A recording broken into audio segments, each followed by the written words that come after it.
You're listening to the After Dark podcast with NTParanormal. Nothing normal about it. Hey everybody, we are back. Today is a true crime episode. So we have brought in our true crime expert who knows absolutely nothing about this case today. Hi!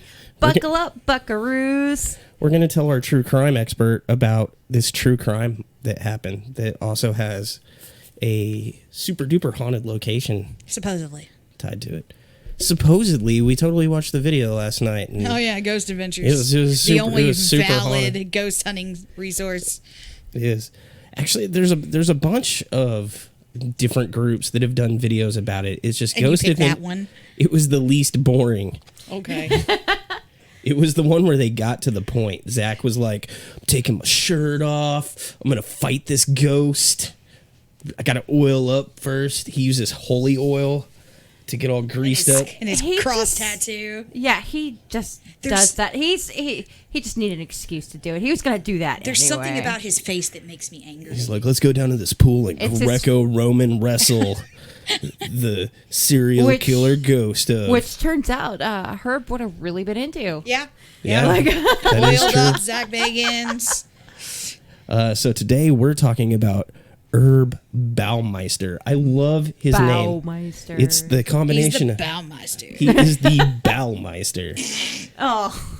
It's your quintessential 80s bad guy. Oh, like Brad? Like Brad, yeah. Or Chad. Or He's like, man, he's the Beermeister. This dude's the Baumeister. It sounds like Bowel. it does. It sounds like Baumeister, which But did he he ever might have also strangle been anyone into. with their own bowels? I mean, that would have been kick-ass. Well, not for them, but... No, but another Herb did. Herbert Mullen. He didn't strangle them with their own bowels. He stabbed this woman to death, cut out her bowels, and then hung them from a tree. That's not close enough. Well, I know, but she wasn't found for like months later. That's gross. Yeah. That's gross. You know, he's the one I was telling you about that he had to keep killing in order to keep California from sliding into the ocean. He had problems. Yeah, no shit. Always got a good point. Yeah, Zach Baggins has the best collection of affliction shirts of anybody I know. It's got all the stupid like graffiti design on it or whatever. It's what all the UFC wrestler dudes rep all the time. He just thinks he's so much cooler than he is. Well, he's got very humble upbringings. I mean, he was a DJ in Florida who got on Wheel of Fortune. He went to film school, didn't cut it, and he was like super skinny, super scrawny, and then he did... I liked him better when he was scrawny. And he did the Ghost Adventures documentary. That was the You first showed one. it to me. Yeah, and it's kind of, It's not... There's something about him It's a that student pisses me film. off now that looking at him when he made that did not piss me off. Yeah, I cannot not call him douchebagging because he gets on my nerves so much. I don't know anybody that doesn't call him that. But we were watching it last night, and Brad hit the pause button right when what's-his-face Aaron. was... He had the stupidest look on his face, and Brad was like, I bet he was about to say dude. And we rewound it, and that's exactly what he was about to say. Also, like, kind Dude. of... I know we're taking, like, just a big old dump on Zach Baggins, but, like, apparently he's lately been involved in some beef, like Facebook beef, with the current owner of the Annabelle doll. What? Oh, yeah, because he touched it. Yeah. They're mad at him because... They told him not to. I've got the episode. He waited for him to walk away, and he's like, meh. It's really good because, okay, as much as that guy gets possessed just by walking by a story of a ghost, it's hilarious because they get the Annabelle doll to this location. They bring it in. The dude's wearing fucking oven mitts. And he's like, oh, okay, yeah, we're going to set it in this chair. Whatever you do, don't touch it. And you can just see the twinkle in his eye. I would have done it too. I can't He be goes mad. in there. He's asking this doll questions. Nothing's happening. And he looks around. He knows he's on camera. This is like the 10th season of the show. He knows they're going to see him. And he's like, honk. Like touches the doll's foot. And then like passes out. In it's the grandson Warren comes in, collects the doll, and just leaves. Just like... And then after that, no possession. He's just like, yeah, that doll was creepy. And that's like the end of the episode. Like, they just cut it off. I feel the demon juice in me. None of that stuff. He didn't get possessed this episode? He did not get, he just got really possessed fatigued. like every episode. It's our new drinking game. old. Julie says, did he ever not annoy you? And Allie says he's a bedazzled douchebag. He is. Is if a Ed Hardy shirt Came to life. If an Ed Hardy shirt mated with like a bad tattoo artist that does like apartment tattoos. It's like if a piece of beef jerky. Oh, you mean like the one that's on my back? Yeah. Thank you. It's like if a piece of beef jerky sitting under the sofa at a frat house became sentient and started hunting ghosts. Bro. Yeah, bro. Honestly, we should just cut out Herb Baumeister and just talk shit about that. It's pretty easy. We have a new series. We have a new series we're working on where we just watch Ghost Adventures. We just watch Ghost Adventures and we talk about that episode, which we're going to actually record our second attempt at that episode after this episode. We're just trying to think of the best way to do it. Yeah. I think it was a good attempt the first time, but I think we got a better idea for the second run through. So, but today we are talking about Herb Baumeister. Baumeister. Herb or Herb? Herb. It depends what country you're in, I guess. It's Herb because there's a fucking H in it. Oh, he's also Herbie. He's Herbie Baumeister. It's just Basil Baumeister. Basil. No, Basil. It's an herb. Basil. Oh my God, that was a dad joke if I ever heard one. I'm sorry. It's happening. It's happening. Oh my God, it's happening. The daddening. Did you get bit by a dad in Home Depot? Perhaps. Perhaps. That's how it spreads. Usually on the lumber aisle. As long as it's not Ghost Dad possessing you, because that's Bill Cosby, and he doesn't ask for consent first. You never saw the movie Ghost Dad? Yeah. Oh, okay. I loved that movie as a kid. Oh, stop that, please. Please. Just have that coming at you before he possesses you. You think he had to use NyQuil first? No, let me get up in there. Jesus Christ. No. Julie says one of these days we're going to get slammed for making fun of these people. Good. Oh, I already have. We got, there was that one event we were at, or whatever, where somebody knew somebody that knew somebody, and they're like, I'm telling. I was like, go for it. I'll tell them then the same thing I tell you now. Fuck off. It's funny. There was somebody who did we do an investigation for where Zach Baggins had blocked her because she was bitching about rosaries or something like that. Oh, it was Victoria at the A.W. Perry. Yeah, she used to like fan him or something, and she's actually Catholic, and she's like, hey, it's kind of offensive. Oh, I remember her telling that story. Rosaries all the time. And he's like, you're blocked, bitch. Oh, my God. Yeah. And Christy's defending your dad joke. She said, oh, thank you. They're excellent. I mean, they are. It's just, it's just funny to make fun of you for it. It's just... I hate all of you. So, true crime Except expert, Christy. what do you already know about the Herb Meister? The Herbmeister, Herbie. Oh my God, stop. I will kill you on this podcast. I know he isn't one of the loner types like the other Herb I was telling y'all about before the podcast. I would classify him as an organized serial killer. He had a family. He had a home. He had a wife. Now, whether or not they were happy is to be said. But I think he was happy. Well, he didn't like chicks. Well, no, he was definitely gay. Yeah, well, he obviously had sex with her. Yeah. Because they had offspring. Oh, in my notes, it says the exact amount of times that they had sex. Like 6 or something? Yeah. It's fucking awesome. If you can count it, that's bad. Yeah, but that's pretty. If she was okay with that might have been a fine marriage. But yeah, and of course, what was it, the 80s, the 70s, 80s, like when, people just didn't F in the 80s? Well, no, it's just you stuffed it down. You got married anyway, no matter if you were gay. Yeah, that's like, you couldn't be gay. Like, that was bad. Yeah, this lady is definitely a beard. But I would classify him in the same kind of category as I would like BTK. And the fact that like he was able to carry on and have a family and have a life separate. Are you ready to just have your mind blown at how wrong you are? Like this guy, I think he did a pretty good job at it. No, I was dude. Every opportunity they could have been like, "Hey, that guy's gonna murder a fuck ton of people." But that's also true. That could also be said about Dennis Rader. That could be said about freaking Jeffrey Dahmer. Yeah, every serial killer Dahmer literally had the dude escape, and the cops were like, "Here, let me bring this victim back to you." So they're not exactly geniuses. So should I just go through who this guy is and let's talk about him, and then we'll talk about the location and how haunted it is, or should we maybe talk about his MO? Maybe start with who he is, his family life. Do the not serial killer stuff first.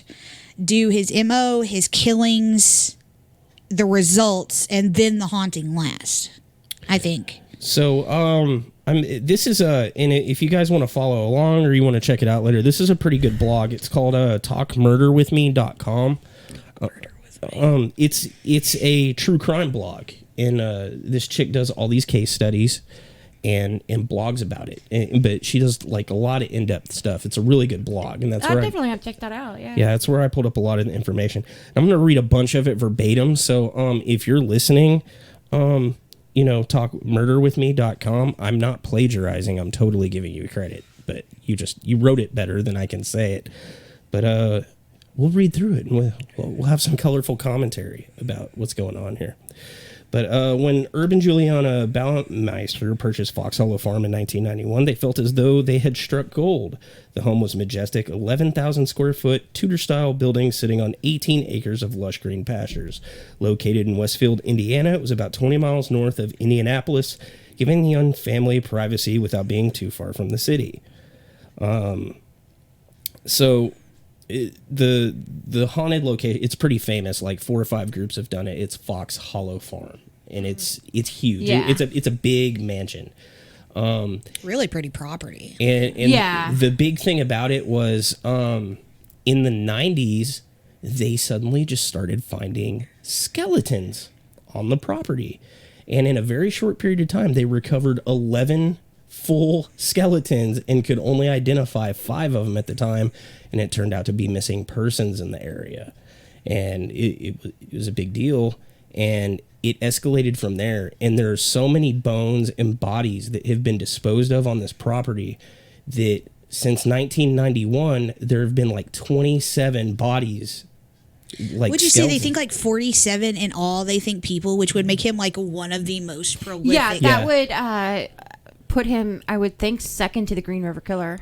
Yeah, it's a huge number, and they don't know how many it is. Like, it's nuts, and they can only identify like 5 of them, for sure. And they always tag a couple before they get their MO down real well, so those are seldom counted. And I mean, and a lot of that, so, and a lot of times it's because like police, especially then, didn't talk to each other. They competed as opposed to working together.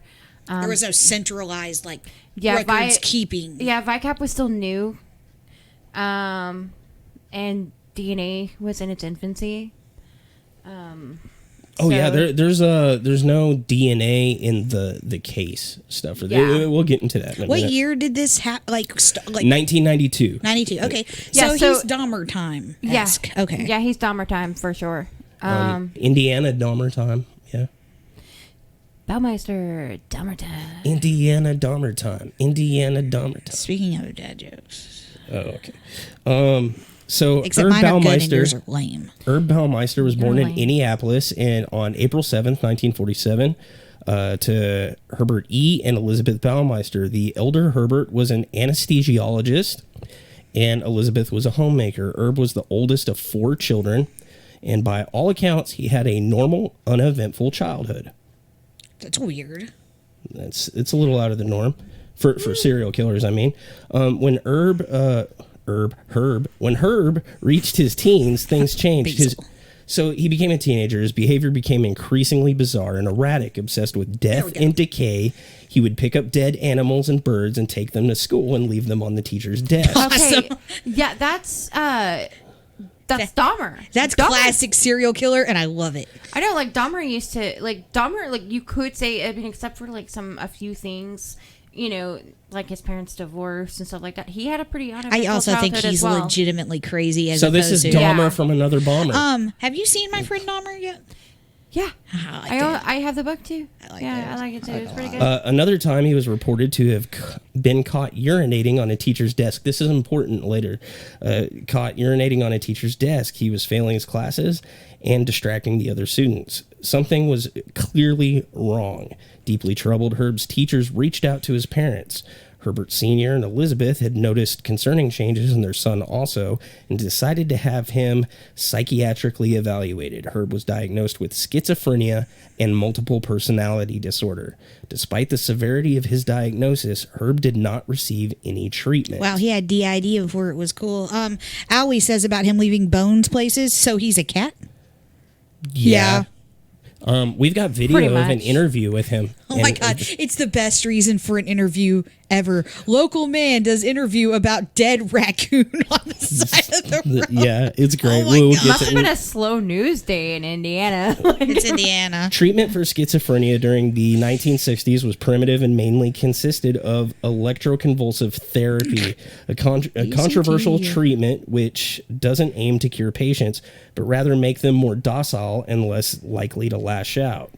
This is why his parents didn't want him doing that treatment, even though he'd basically been diagnosed with DID before DID was DID. It's like us talking about lobotomies when we were listening to the podcast earlier. It didn't do anything good. It made him more docile. I mean, that frontal lobe is important. I don't know, but think about this. If they had made this guy more docile, maybe he wouldn't have killed like 37 now people. I need to look it up because I know we still do ECT. Yeah. I wonder if were they just pumping that much more electricity?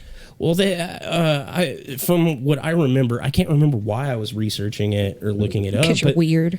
But I remember like early ECT experiments, you know, they were just putting electrodes on your temples and just running 120 volts through your brain.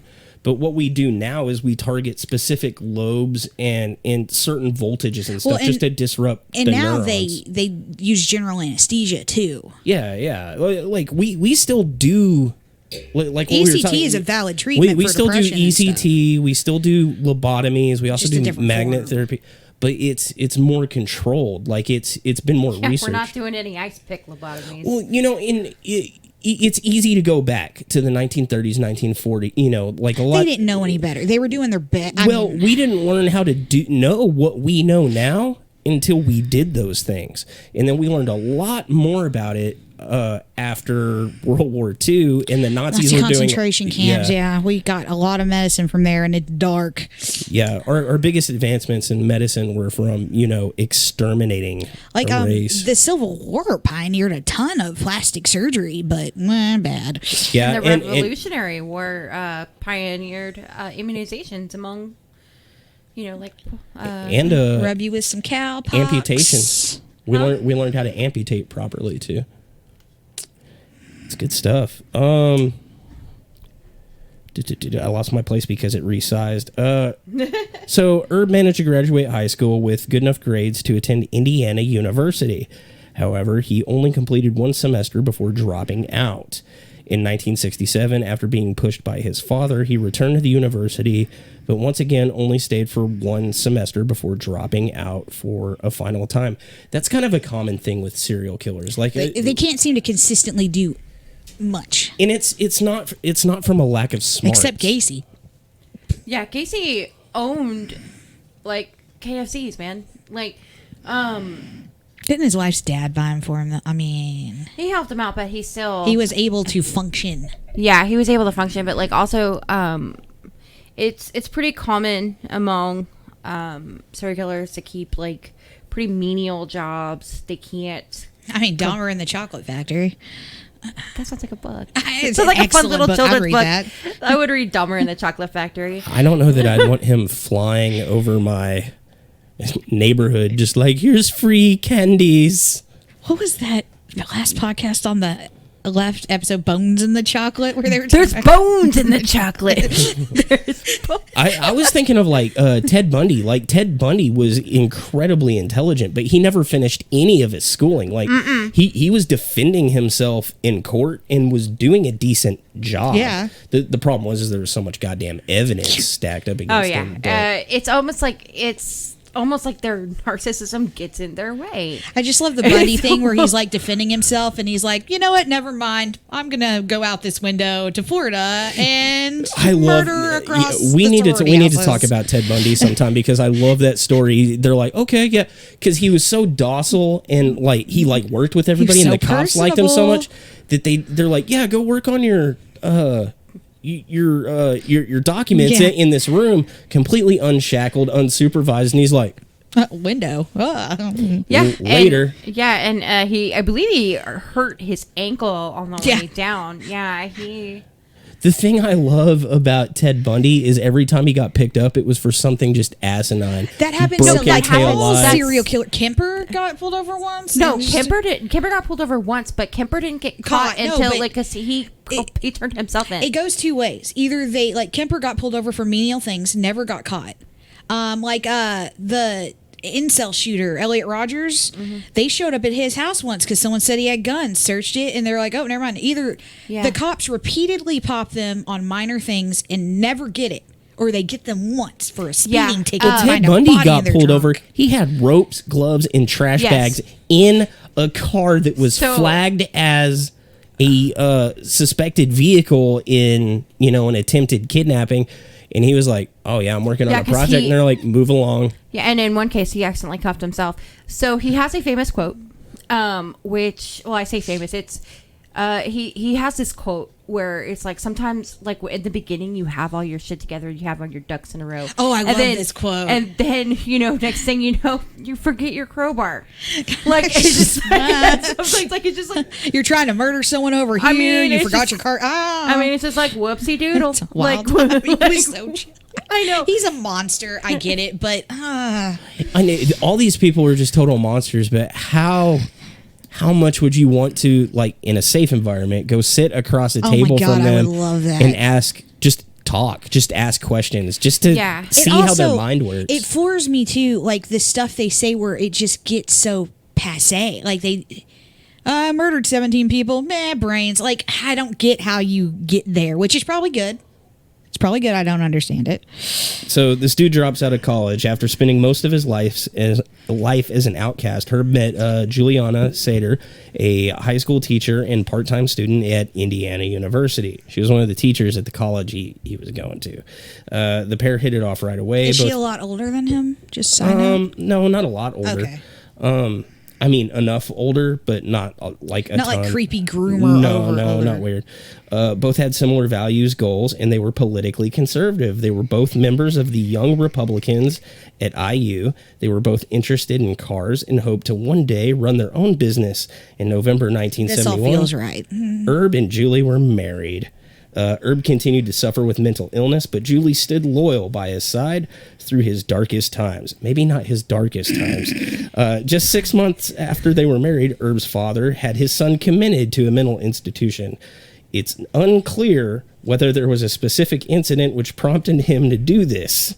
Nevertheless, Julie was not frazzled and waited the 2 months for her husband to come home.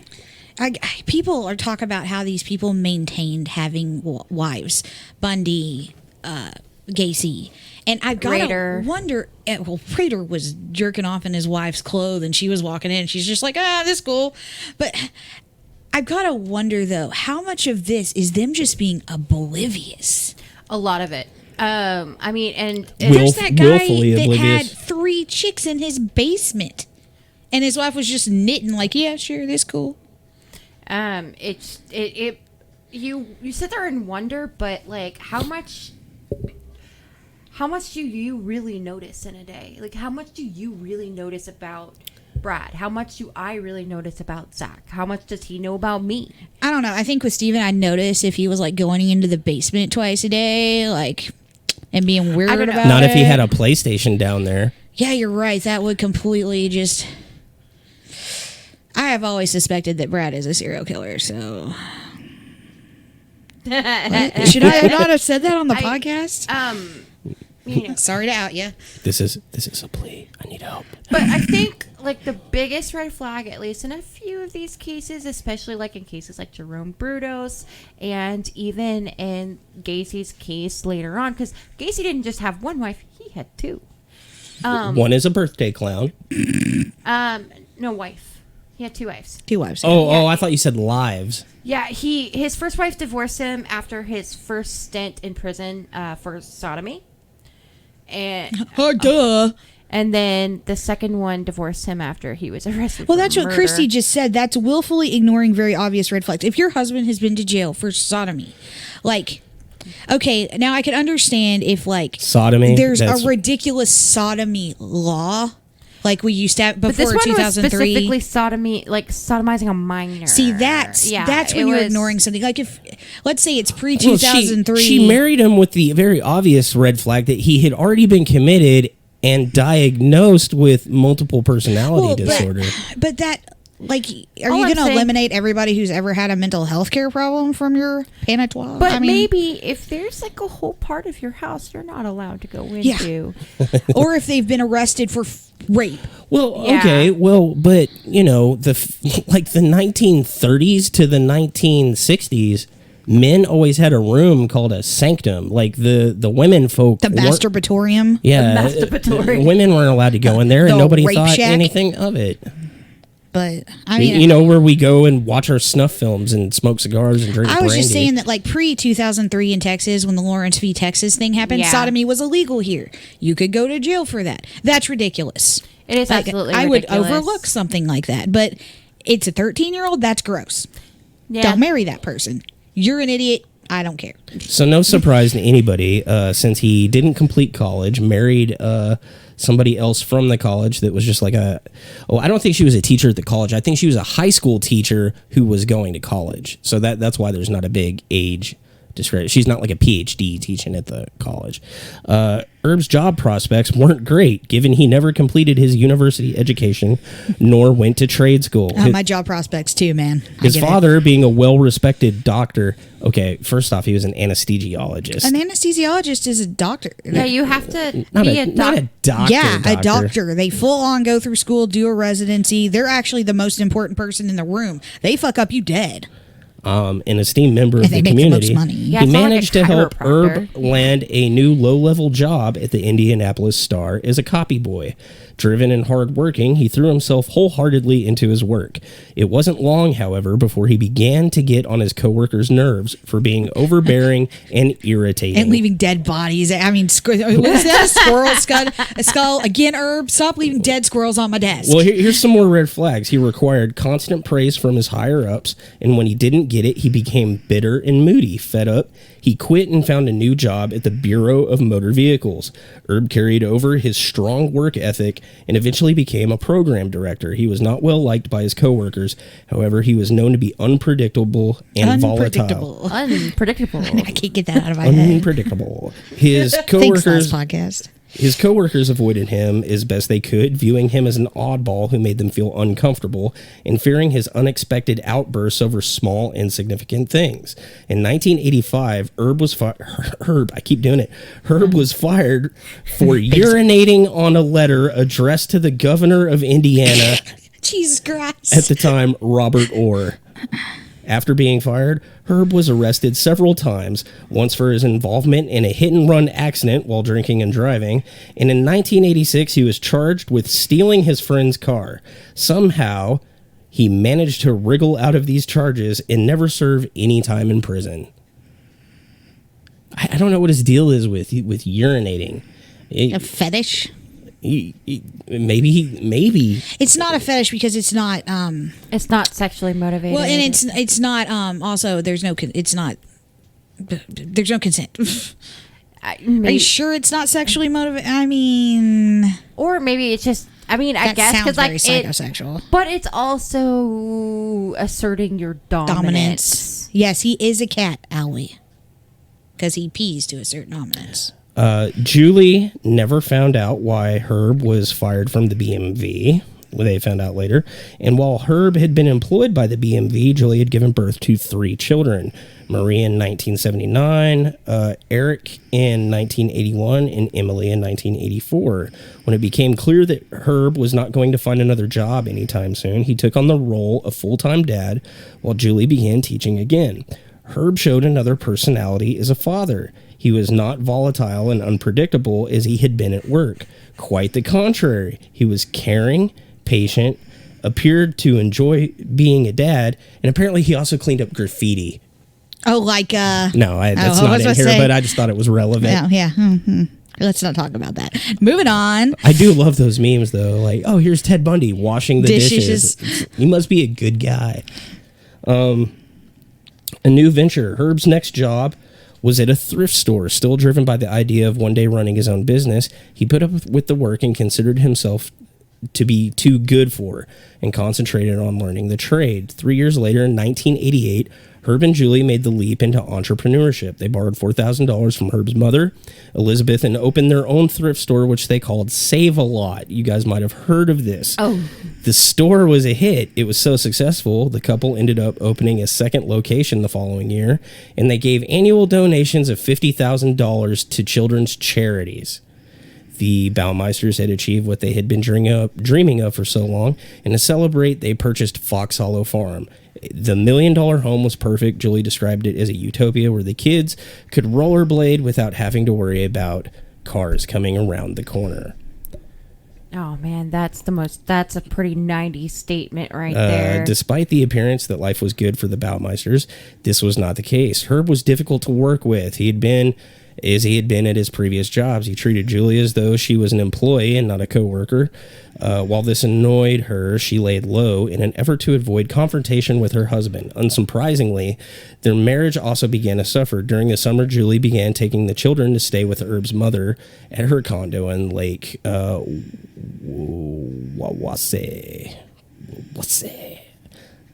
I don't think that's right. S-C-E Wawasee. Herb was happy to stay at home and look after the stores, as he told Julie. The reality was quite different. According to employees at Save-A-Lot stores, Herb became careless and neglectful of his duties. Half the time, he didn't even show up for work, and when he did, he was rude and unwelcoming. Employees quit, and the stores began to deteriorate. Business took a turn for the worse. There's a reason for this, because every time the family was taking a vacation, Herb had found a brand new hobby. Oh, what could that be?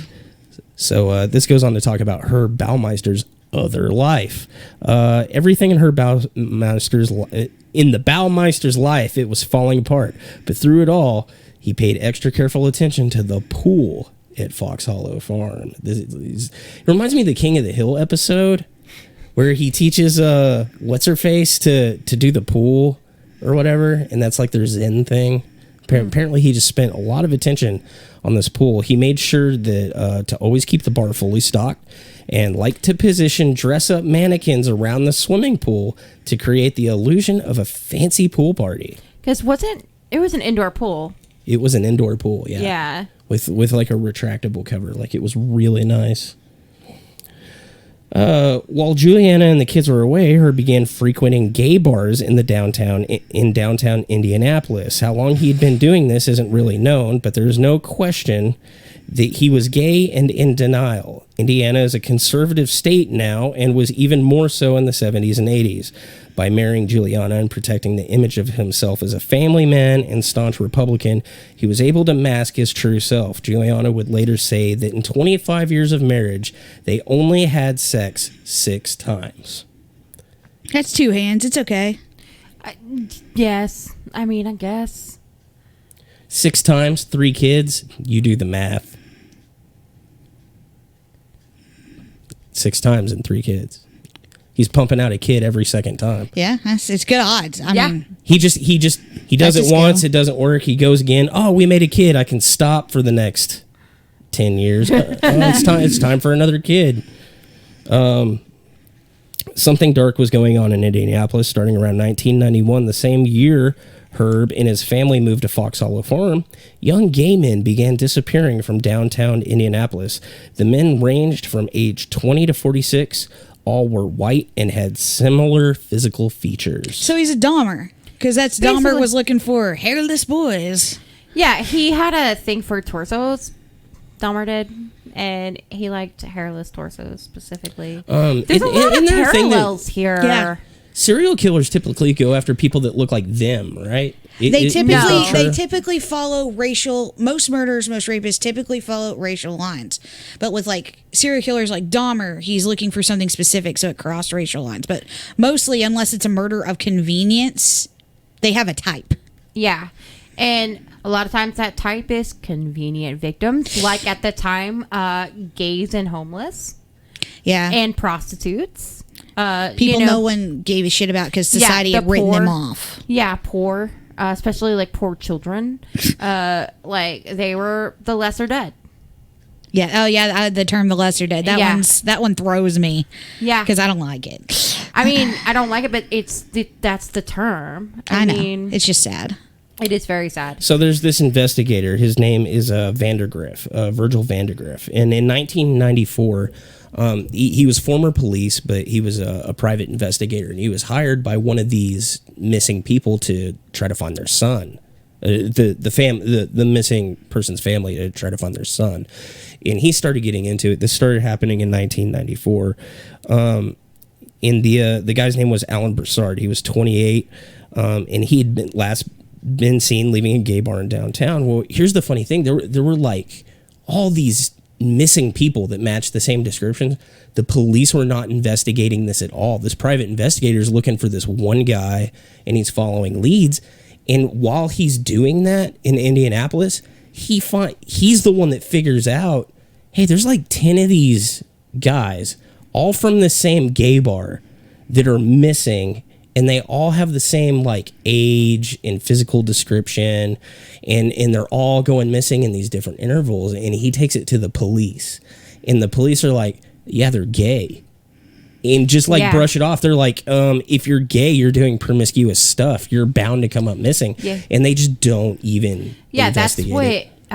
It's particularly in the 80s and even the 90s and even now. It's easy.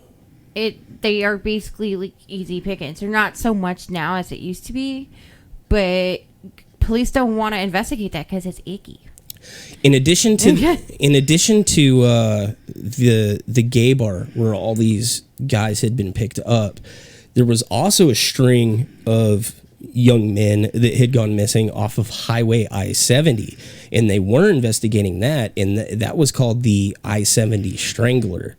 And they're pretty, while none of those bodies have been identified for sure, they're pretty sure it's the same killing because they're like right in the same area, and they all fit the same physical descriptions and stuff like that. I'm just glad I wasn't a gay dude in the late 80s, early 90s. Yeah. Because it was a crapshoot. So around the same time that these guys were being reported missing from Indianapolis in 1994, which it started in 1992, but in 1994 is when they started investigating it, right? Herb's son Eric, who was 13 at the time, was playing in the woods on the property. So his kid stumbled across the first, he comes back to the house and brings his mom a human skull. She freaks out and says, hey, show me where you found this. The kid takes her deep into the woods where they find a full skeleton. The wife. What's most horrifying about this to me is that kid's old enough to remember, I found my dad's dead murder victim. That kid's old enough to listen to this podcast and like call us up and say that's not how it happened, man. Yeah, if you're listening to Yeah, can you clarify a few things? I'm sorry. Yeah. Yeah. They probably, I don't know, like, Don't most of them change their names? I know for a fact Dennis Rader's daughter did. What did they change it to? Something where they're not associated with BTK anymore. Yeah. So takes the mom out to the woods. They find this full skeleton. She freaks out. She goes to Herb to ask him about it. Why the fuck is there this skeleton on our property? And Like, It's a deformed deer. I don't know, honey. no. Rest your What is it woman about brain. serial killers? They can give you the dumbest explanation and somehow sell it. He says Confidence. He says it's one of those anatomical skeletons for teaching that used to be in my dad's office, and that's what it is. Don't Which, worry fun about it. fact, those used to be real people. Yeah. Well, but It he wasn't a bad explanation. He never explains why it's out there. He's just like, that's what it is. And so she drops it. Yeah, But- why didn't she, maybe a few follow-up questions? Probably No. because she already knew. She probably... Here's my thought. She had probably suspected something weird was going on because he had been acting erratic this whole Also, time. if she outs that she knows, she next. Yeah. Yeah, exactly. So she was probably like, And her kids, too. oh, okay, dear. And, we're going to go on vacation now. Bye, I do wonder how much of the stuff they do is them being scared. If you're Bundy's wife and you find out, what do? I mean, you report him to the cops and hope he doesn't make one of his slippery getaways. You're next. They usually only kill like one person they know, but So Vandergriff is following up this other lead with this guy named Roger Goodlet, who was friends with one of the other people that came up missing, and he starts talking to him. And this guy has had an encounter with Baumeister and survived. He said, I was picked up by a guy named Brian Smart, and described the car. what a lame pseudonym. I know, right? Brian Smart had approached him at the same bar that, like all the other. I think it was actually a couple of bars. I keep saying it's the same bar, but it's like the same group. Probably the two gay bars in town. Yeah, I mean, because it's but he'd been approached by Brian Smart, and the dude's like, "Hey, you want to come up to my boss's mansion?" What year was Stonewall? 68. Okay, because they were I still believe. raiding Or gay no. clubs in the South, like into the late 90s. I was just curious because Well, even when Rainbow Lounge was built, I know. I was just curious because that made it so much easier to pick up. Like, you got to be on the download. I mean, yeah, you got to be on the DL, bro. But I think it was 68. sorry, I interrupted. So anyway, I'm not positive. this I'll Brian look it up. Smart, he was hunting through the law of averages, right? So it's real weird that he had like a particular type that always came up missing, because apparently this Brian Smart guy just approached everybody at these bars and was like, "Hey, do you want to go back to? I'm staying at my boss's mansion while we're doing some kind of construction work. You want to come back and have some fun? We'll do some cocaine." Do some cocaine about it. We'll bang it out. Yeah. I mean, that's a very 80s. And like 9 times out of 10, people told him no. But through the law of averages, eventually somebody's going to go, "Yeah, sure, let's go do some cocaine about it. I'll totally let you blow cocaine up my butt." And this dude did. He was like, "Okay, let's go back." And all he remembered is that the place was called Fox something. It ended up being Fox Hollow Farm, right? Drives him up there. They go to the pool. The dude's like, "This is kind of weird," because he's got all these mannequins having a party around the pool. I would be done. They get naked. Yeah, they you do lost some me at cocaine. mannequins. They get in the pool. And like halfway through all this, all of a sudden, this Brian Smart dude's like, "Hey, What do you think about erotic asphyxiation? yeah." He's just like, "You ever let somebody strangle you while they're, Thanks for that getting it?" motion there. And the dude's like, "No." He's like, "You want to But try?" they're on blow, so the That's dude's like like, sure. Casey and the rope trick. It really is. Well, it's like that's how we got you. That's how he got you. Yep. And then he killed you. Well, anyway, so Murder. So they're doing something, Murder. and it's going normal at first. The guy's like, "Yeah, he's choking me," but People do that. That's the thing. he's like, "I had cocaine." I don't even feel it. Cocaine's a hell In of a fact, drug. I think in the dude's story, he's like, "Man, I'm not even gay. The dude had cocaine." Like, I think that's part of the story. So he's Tiger King. yeah. You're not Yeah. gay, but I got a lot of meth. So he's being strangled with the pool hose for the the little Yeah, the pool see, Roomba. that's, The yeah, vacuum? that's one thing. Like I did know was about the pool hose about him. all them pool hose. I know about them pool hose. Allie does know a lot about hose. I do. She's a hose expert. I am a hose expert. Anyway, he starts choking him a little too much. The dude's like starting to black out and apparently punches him in the face. As you do. Gets away, runs out of the house butt-ass naked, holding his clothes or whatever, and just like runs off into the wilderness and somehow gets the fuck away and lives. I mean, and tells nobody. It would feel weird to be that guy now. I mean, it would, right? But like, that's also he's very, on the Ghost very Adventures Dahmer-esque. episode. They interview him. Yeah. He talks about it. He's like, oh yeah, this is what was going on. And they're like, you didn't tell anybody? He's like, dude, I was on blow, but no, I wasn't telling anybody about that. Yeah, that's the Dahmer thing, is that like they would get away, but like the cops were so apathetic about that, they would bring, like they brought the one guy back and no one would, who are you going to tell? Tracy Edwards actually got away. Like, you're a 15-year-old kid who went back to this guy's place. I'd be scared to tell too. Yeah. Oh, I missed a part of it. So he didn't just punch him in the face. He pretended to pass out. Pretty smart for someone on blow. When Tony opened his eyes, Smart was shocked because he thought he had killed him. And he was like getting ready to, I guess, do whatever. Do a serial killer shtick. Do serial killer Smart shit. clearly wanted to get rid of his guest. The two got back in Smart's car and he drove Tony back to Indianapolis. Okay, so he didn't just escape.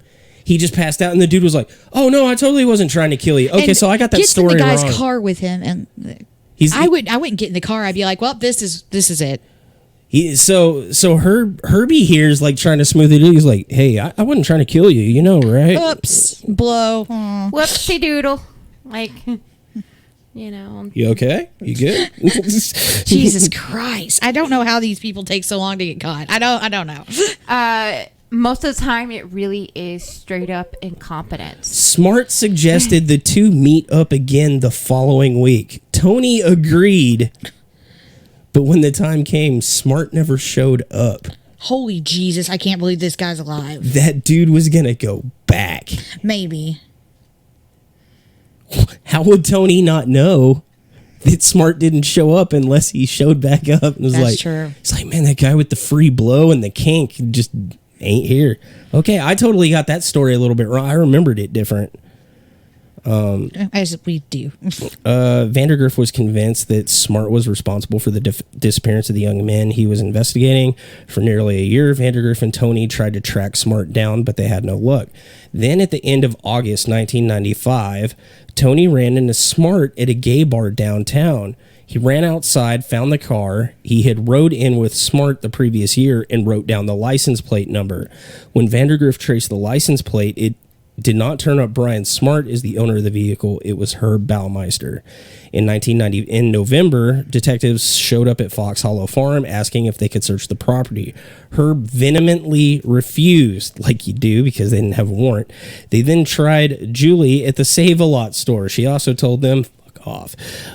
When she asked Herb about it, he told her he had nothing to do with what they were accusing him of, and she just went with that.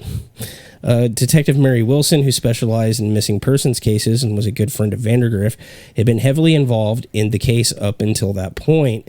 She had liaised with Tony Harris previously, trying to help him find where he had gone that night with her Baumeister.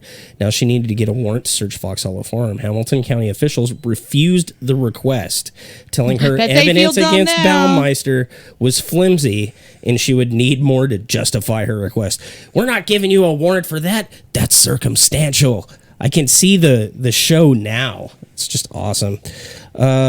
At a loss of what to do, Detective Wilson left with no choice but to let it lie for a while. Then in 1996, Julie Baumeister appeared at her office. Julie told the detective about how her husband, Herb, was basically having a nervous breakdown. Their business was in ruins, and she was filing for divorce. The image of a skeleton Eric had found in the backyard 2 years before had not left her mind. She told the detective about this. Lastly, she granted Detective Wilson permission to search the property. While Herb was away, Detective Wilson and 3 other Hamilton County officers arrived at Fox Hollow Farm to carry out the long-awaited search. It did not take long. It took 10 minutes. It took 10 minutes for him to find the first bone. Dude. That's awesome. On closer inspection of the gravel, which lay alongside the grass at the Baumeister's backyard, they realized it was not gravel at all. It was charred, crushed up bone. Forensics confirmed that they were human. He lined his garden with human remains. It's good decoration. Solid. In the following days, the site was excavated. Over 5,000 bone fragments and teeth were recovered from the site. It was believed they belonged to a total of 11 men. However, only 8 were eventually identified. They were Roger Goodlett, Stephen Hale, Richard Hamilton, Manuel Resendez, Mike Kern, Johnny Bear, Alan Broussard, and Jeff Jones. Alan Broussard, that was the one he was looking for, so they did find the one he was looking for. All of them look like Freddie Mercury. Oh, they do. They all look like Freddie Mercury. They're just quintessentially 80s. They got the stash. Yeah. Oh, this guy's wearing an assless chap. No. I thought you hated the term assless chaps. I do. Okay, so everything that you've talked about, he still fits the description of an organized killer, especially given the MO, the name change. Except like but like in all those, you talk to the other people that know him, they're like, oh, he was such a nice guy. But you talk to all these people that knew him, they're like, yeah, he was completely unhinged and would just fucking go off on people. That doesn't matter. Whenever it comes, that doesn't affect. It's more about how they're... Yeah. Okay, so here's the difference between an organized serial killer and a disorganized serial killer. Okay, so we're going to use Richard Chase versus BTK. Okay? Richard Chase is a classic disorganized killer. He had no rhyme or reason. Yeah, no solid MO. Yeah, he had no specific pattern. He had no specific murder. How the fuck did he get caught? He was always covered in blood. Was he the vampire dude? Yeah. Yeah, okay. Yeah, he was always... He's the little girl murderer, right? Yeah. I believe he was, but like he was the one that thought like his blood was turning into dust. Yeah, so he liked him his blood. Yeah, so that's... Which one wrote the mom? Oh, that was Albert Fish. Okay, Albert Fish. Yeah, Albert Fish was the one that wrote the mom. He was a cannibal. Yeah, that's who I was thinking. And as well as a sadist. Because anytime someone says the name of that little girl, they say it all at once. I had to look it up to figure out her name because everyone just bleh. But an organized... And so... Most of the time with... An organized killer is anyone else. Yeah, pretty much. So your disorganized killer are also going to be your loners. Most of the time. Dahmer was pretty organized, but also... I mean, he wasn't a loner in high school, though. No, he wasn't. I bet he didn't feel too organized when he... had that one running down the street. Sex on the dude's just like, and the cops are like... Yeah, no, he's still classified as an organized serial killer. So it doesn't have anything to do with that. It's solid MO. It's solid MO. Well, I find it interesting that... Your organized serial killers are going to be... They have a plan. They have a life. They compartmentalize. They... most of the time, they are liked in their community. Or they're quiet and they keep to themselves, but they are like... I'm just imagining an old lady on the news. He was a nice fella, kept to himself. So they put out a warrant for Herb's arrest, and once he realized what was going on... Herb. He fled from his mama's home where he was staying, and he crossed the border into Canada. On July 3rd, 1996... a group of hikers discovered the body of Herb Baumeister in the Piney Provincial Park in Ontario. He had suffered a single bullet wound to his forehead. Next to him lay his .357 Magnum revolver.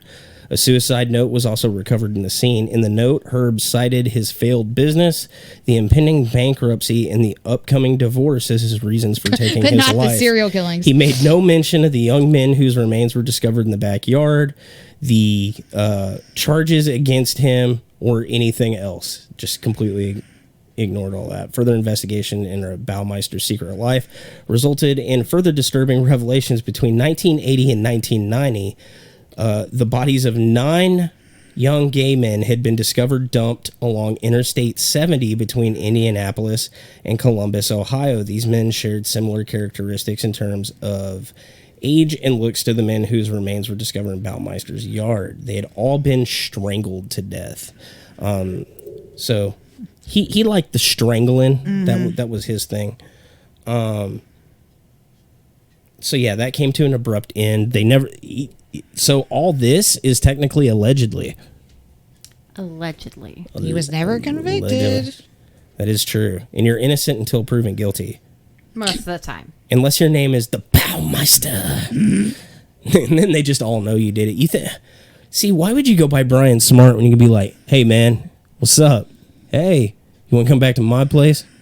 Do some blow?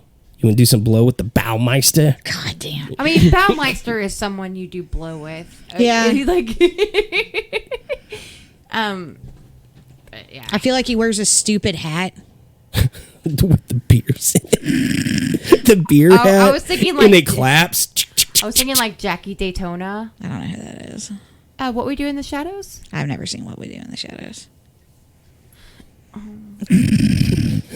You really hurt my feelings. Good. Right now. Why? Why do you do this? Why are you like this? Why do you do this to me? I don't know. Ask my parents. I don't know why you're so mean. I thought you loved. Bad socialization. So, the person who currently lives in this house and the person who lived in the you guys want to apartment- see the interview? Oh, yes, with I do. Baumeister? I wanna see I the think direct everybody deserves interview. to see. I want to see the Baumeister. All right, let me. First, I got to. Holy crap! Okay, I got to go to display here first. Bam, bring that up, and then turn on the audio for it, and then we'll let this magic happen. The Indiana Department of Transportation maintains over 11,000 miles of roadway, and we paint those miles of roadway each year, and this is just an isolated incident that happened. The drive-by striping, whatever. Herb Baumeister of Carmel saw it all. I said to my son, they're gonna hit that raccoon with a spray gun, and sure enough, they just striped right over its face and neck. Didn't even move it, no effort to, get it out of the way. Oh, yeah, you I didn't care. have a Polaroid with me, so I took a shot of the thing. A raccoon, which met its demise on the yellow line, became one with the paint. Now it's The raccoon has since been removed. This is all that's left. This was just, the painter should have had a chalk line drawn around his career by state officials. There was no excuse for that. The poor thing deserved a better fate than that. So The fucking just what is the audacity. explanation for this? The audacity For of that, this we went to the bit. state Herb highway department Baumeister, itself. creator of The the Indiana first Department of man. Transportation feels like this is a Herb Baumeister, the first Karen. But he's like, oh, the poor raccoon. I can't believe they murdered it. Oh, my God, dude. Oh, my God. I bet he killed The it. I bet raccoon he was already dead. He was like, man, it's a desecration of that corpse. That's horrible. If it was me, I would burn bury it. it out I the would bury woods. it nicely into my backyard. Yeah, I'd burn it and Shallow then use it to grave. line my garden. If it's a raccoon skull, I leave it on the desk of the person at work I don't like, He looks like you do. Alfred E. Newman from Mad Magazine, and he just reeks of serial killer. How could you not know that that's the guy killing everybody in your town? You'd be the first person I'd pick. I'd be like, it was that guy that was bitching about the raccoon on the 5 o'clock news. Case closed. Let's go, Columbo. I don't know, man. That's wild. That's a wild interview. That's a good time. That's like that. What was it that Smash guy? They auto-tuned him at some point, and turns out he also killed a couple of people after that. He was like this roving homeless kid, and there he did like an interview, like where like he saved somebody. And I'll pull it up after this show. That sounds unfortunate for like the person that did that, because they probably just took like a random clip and they're like, this will be funny. And it turns out that guy's been slaughtering people for years. And that guy's like, oh, crap. I'm famous now. Oh, no. And not in the good way. Ugh. Just like, it's so crazy that that's what the interview, like I expected something else, but it's about a dead raccoon. That is not only just dumb, but it's just, I can just see this it asshole feels driving down the very road on message. with his kid, and he's wearing a suit and tie and all that crap, even though he's a fucking stock boy at the And he He's a has copy like, boy. and he has like the Seaver hair. You know what I'm talking Yeah, about? he always like that hair. Yeah. and he's just driving down the road. He's like, hey, Eric, look, they're going to hit that raccoon with that paint. What do you think we should do? Let's watch. And then they do it. He's like, Well, thank God I have this Polaroid that I keep in the car. Definitely not for taking pictures of myself wearing your mom's clothes. Yeah, just or, stay in the you know, car. the boys that I'm I gonna murdered. do something about this.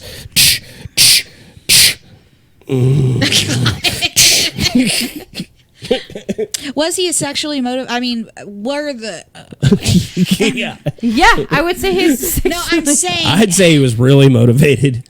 is it because they're repressed? I would think so. I think that's. I don't know what's the science behind that. I mean, I'm curious about that one. I understand that they like get their jollies on it, but is because some serial killers don't. What's the line? Are these guys just repressed? Oh, I thought you were asking, like, is it because, like, he was really gay, but he was, like, trying to hide it, so it just, like, I don't bubbled think over that into makes someone a murderous serial rage. killer. There's well, lots I of gay think- people I that try to mean, hide it. Well, I mean, it can't be good for your mental health, but I don't know Not if make that's you ever... killer. no, not necessarily, but also, I mean, there are other factors involved, including, like, you know, being constantly berated, beat down specifically by a parental figure. But they have to have those blocks like in their head to begin with. I mean, yes, of He course. looks like a Bible salesman. But then you add on the fact that you live in a time where you cannot be this person. You So want to why do stop this straight person. people kill? If they're not repressed? Or they got some sort of kink that's not acceptable at the time? Because they can. Yeah, because I can. I'm just saying, like, Why do you know, white people specifically, do like anything? in Dahmer's case, in Gacy's case, you know, because like, especially like in Gacy's case, because it wasn't acceptable, and like every time he killed a gay teen, or every time he killed a teen that he had raped, he was killing himself. That's not funny. No, it's This not. is supposed to be a lighthearted podcast, and you just... No, it's usually not they funny. specifically kill someone who looks like someone else because that's the person they want to murder. Well, It's Kemper usually kept their killing mom. his mom. Yeah. Yeah, And, like Edmund Kemper. And then eventually they kill the person Yeah, like and shove their vocal cords down the sink into the disposal. That Yeah. shut that bitch Yeah, I up. guess he said she wouldn't shut up. Yeah. Well, he specifically was killing co-eds because he knew it would get to her, and then finally, and then after he killed his mom is whenever he finally turned himself in. Yeah, he's just like, well, he's like, I'm done. It turns Like- out I only wanted to murder her. Yeah, he found the cure. If you kill the thing that you're actually A mad lot at, of them do that. Like, it makes me wonder why they don't start with that. Like, I get it, but it just seems easier. because they're scared. They're like working up to it. They don't know how. Because they're usually targeting something they're afraid of. Like he was afraid of his mom. She sounded scary. I can't say I wouldn't have killed her. She was not a nice person. Not an excuse. Just I think I should rephrase that just in case the cops ever roll this back. It's like Brad Rogers was run, Julie, run. and then somebody's playing this podcast on their podcast. Listen to what this asshole said. Well, Yeah. they're cutting this out, so it doesn't matter. You're already screwed. Yeah, no. Yeah, just sound bites. You sound are bites, already sound out bites. of context, Luckily, bro. no one cares. Yeah. Oh, and that's why I killed the world. Oh man. So yeah, the property is like insanely haunted, Supposedly. according to a ton Allegedly. of people. Allegedly, Not allegedly, like he was a serial killer. Allegedly, like no, it's not. allegedly, like they never caught a ghost anywhere ever. And the thing that bothers me about it is what a sad thing to believe that if you're horribly murdered in life That's where you stay. and you have to that's your afterlife. What a that, horrible that was a thing good to point you believe. brought up last night that I never thought of. Is most people are like, oh, ghosts are the tortured spirits that are left here after something horrible happened. So you believe if you got the worst hand in the world Yeah. in life, You you're get just punished in death. You're Unless- just stuck here. Unless that theory is correct about like that other dimension that runs parallel to ours, but it's running backwards. So if there's like a dip in that one particular area, it's not that the ghost, quote unquote, is living that particular moment over It's and over that again. it's happening over and over Yeah, and over. it's happening over and over again because it's happening for the first time in the other dimension. Backwards, yeah. at least then they don't and remember we're it, just though. crossing it. We just see it at different points because we're seeing it at different points in its timeline because it's going backwards. At least in that case, they wouldn't remember it Man, because I really it's going like that theory. That's backwards. good. I've thought of something kind of like But that, and I couldn't word You it. can think edibles, for that one. But they thought that they have to like remember that and re-experience that, and like I don't believe in an afterlife, but if I did and I believed in that one, I would be so depressed. It's sad. Yeah. But I really, truly think that there is something to that other dimension. And then the fact that, like, that's why people are like, oh, they're recreating the past. It's like, no, it's because that past is actually happening in real time on the other side. Right. Well, I just recently wrote an article about time manipulation and time travel, and I kind of touch on that a little bit. And you need to go back and edit it. Shut up. I can't fucking spell, and I don't have a real editor. And it autocorrects Grammarly. to the worst thing possible. Install in a lot Grammarly. of cases, it autocorrected it to 2 different words that made sense. Yeah, a lot of times I wrote it right, and it was like, no, that's stupid. Julie says, yes, but doesn't it have some apartment on the property that is haunted? Supposedly, yes. There's a guy that lived in the apartment. Guy He doesn't named live there Joe now. lives above the garage. There's a... And he was like, it's haunted. I'm out. Yeah. Peace. Well, okay, so there's the owners of the property. They've seen some stuff, but they knew what had happened on the property. Like it was pretty sincere. They were like, this is oddly cheap.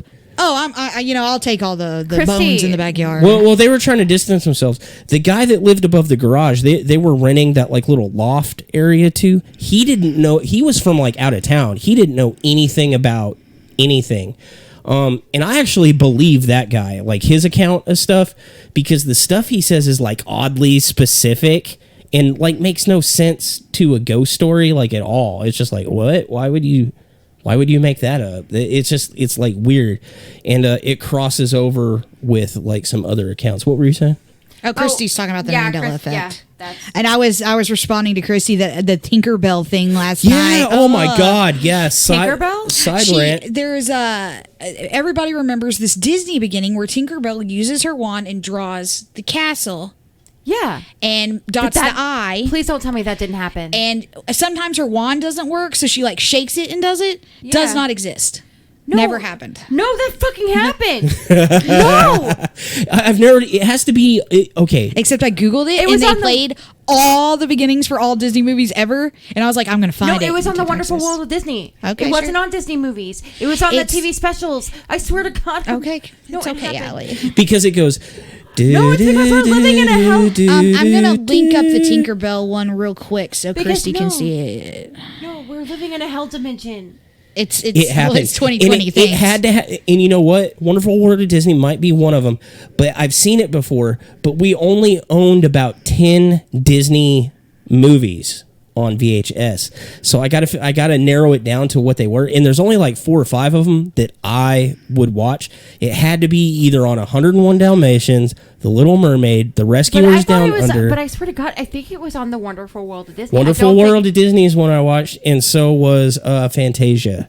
Yeah, because the Wonderful World of Disney was like when they would have like Disney movies made for TV, like the Brandy Cinderella, or like whenever they remade Freaky Friday for television, or something like that. That's when they would do it. I swear to God. Well, I'm going to link her the BuzzFeed article it's in just because that's where I read it going through, and it's got a bunch of them. You got to get down pretty far. Well, we're paranormal investigators. We're going to get to the bottom of this before the night is out.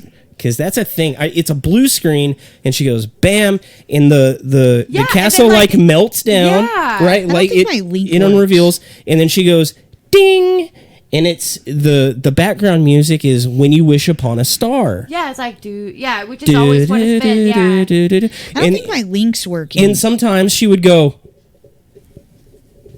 Yeah, apparently that didn't happen. I tried to post it twice. I don't think it worked. I don't know. I'll post it on the group after the fact if it didn't oh, it work. posted, look, 15 Mandela effects. Oh, okay. It says it didn't on my phone. Yeah, you've posted it twice now. Well, I can't delete comments. Could you not spam our page? I can't. Troll. I can't delete comments. Trollanopolis. Delete the second one, you jackass. I just did. Thank you. God, I hate you. Man, this. You're going in my backyard.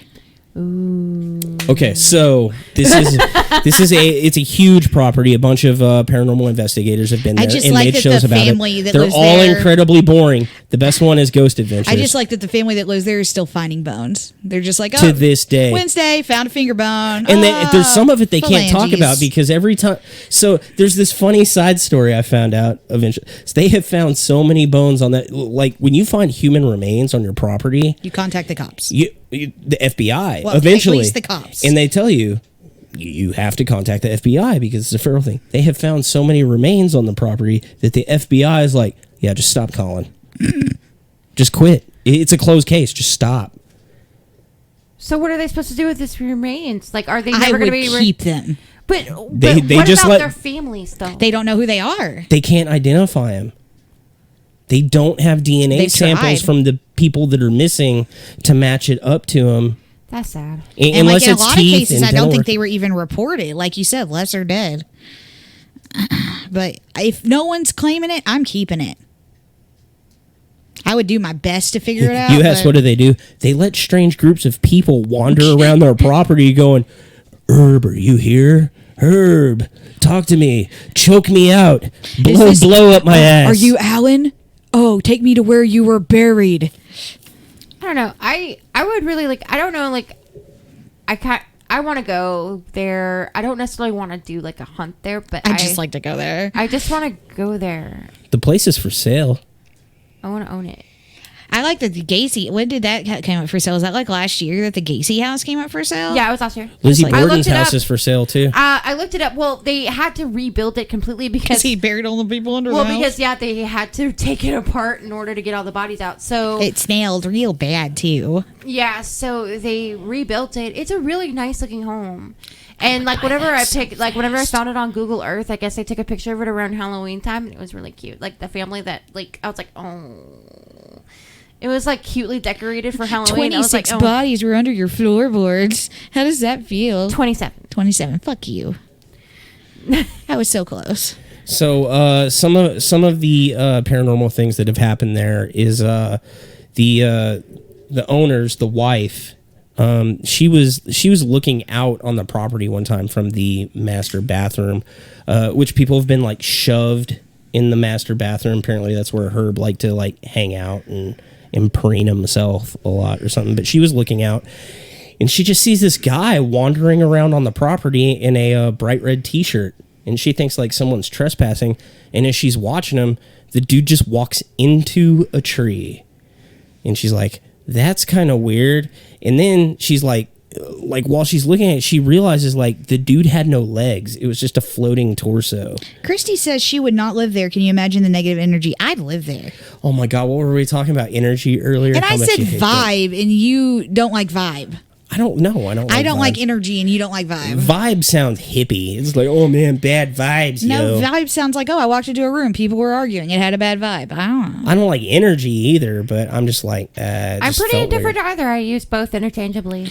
But you got to imagine the place would, like, if you knew the history, would have a feel about it. But what if Well, you I didn't know the history? Would it still have that feel? Probably not. Yeah, it's because it's completely Well, psychological. that would be a great But that's case. still- I mean, that would be one of those things that like we should definitely would be great for our experiments that we Yeah. usually do, where like half of us know the story and the other half Yeah, we don't. Well, use it's easy to control. just lie. I used to do that with people that came over to my house. I'd tell this group of people that someone died there. Yeah, and you I'd can not, do it both ways. People can not know anything happened, and then you can tell them something happened when nothing did. Well, I used to, like, I'd have people over and I'd tell this group of people, oh, someone died here. And I wouldn't tell the other people. And inevitably, the people who I said someone died there would see something. But it doesn't matter if it's psychological. It's still, like, valid. I mean, there were bad vibes here the other night. We were just talking about it, and nothing bad's ever happened here. Our shadow visitor I'm not showed up talking in my about it. bathroom I'm not again. fucking talking about it. So this happened to me Tuesday. I forgot to tell him about it the other day, and I was telling him about it last night when we were hanging out. And so the medication I'm on kind of messes with my sleep cycle a little bit. Like I wake up more often during the night. He punches Yeah, me in me the face a too. lot. Yeah, it's kind of weird. Like I'll jerk Yeah. myself awake. Well, last night I was another sound bite. So like I'm laying on my side, and of course I'm facing like towards my bathroom. And if you've never been to my house, Like, from the bed, you're looking directly into the bathroom into if the you're laying bathroom, on your right side. which I keep a Thor nightlight in there to protect me at night. And we've often seen like a shadowy figure What hanging had out in there. happened is I have, if you don't watch the show, I have sleep paralysis like fairly often. It comes in bouts. And one of my sleep paralysis episodes was that I was laying on my back on this. I think I just had surgery and I was staying over here. Yeah, you were. And I was laying on my back closest to the bathroom, and in my sleep paralysis, you, like a shadow, you was sitting on my chest, and you were holding my face, like with your hand pressed against my cheek. Yeah, making you look into so the that bathroom. I couldn't look away, and it was like short, like your Ted came up to the counter. But it's weird, the sleep paralysis episode, because I could also see you. Right. Like in real life. I knew what it was, but that thing in the bathroom was, it was just like creepy. Wasn't the thing at ghost- your mom's house really short when it was looking out the window? Remember the Yeah, face? I do. Was it about the same height as that? Yeah. So anyway, Tuesday. I'm not sleeping over here ever again. Tuesday. I think you're bringing it over here. Tuesday. I've been accused of that on multiple occasions. It's like midnight or something, and I just kind of jerk awake for a minute, and I open my eyes, and I'm already laying facing it, but I'm looking into the bathroom, and I don't even think anything of it, but I notice like a child size shadow just like in my bathroom, but in my head for some reason I go, oh, it's just a towel hanging there. Like I there's hate nothing it to when hang you it. do that. Like when I saw that shadow at Kyle, and I was like, "That's just my shadow." Shit, the light source is in front Right. of me. So- Oh no, Or like when we saw Other Brad. other Brad. Yeah. Yeah. So in my, for whatever reason, in that like 3 what is it with seconds, shadow Brads? I don't know. For whatever reason, in that 3 seconds, I just go, it's a towel. I don't know why. And then it grabbed your arm. And then no, hold on. And then I close my eyes and I start to like doze back off. But I'm thinking about it, I'm like, wait a minute. Shouldn't be a towel. That's in the middle of my bathroom. What's going on? I'm like, that's scary.